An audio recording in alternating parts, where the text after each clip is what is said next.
For this task, you'll receive the beginning of a story. Watch the video, read the story, and then craft a creative and captivated ending. Theo never believed in magic, but he did believe in books. Books were predictable. They had covers, chapters, and endings.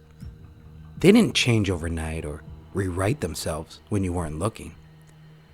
At least that's what Theo thought, until he started working at the Apple Valley Library. The library was old, the kind of old that smelled like paper and dust, where every wooden shelf groaned under the weight of knowledge. Theo had taken the job as a part-time clerk, thinking it would be quiet. A few grumpy historians, a handful of college students, and some kids checking out fairy tales. Easy work.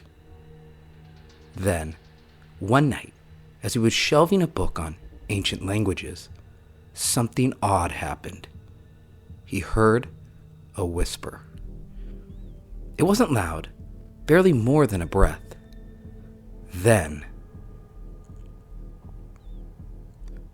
your mission is to creatively finish this story. Good luck.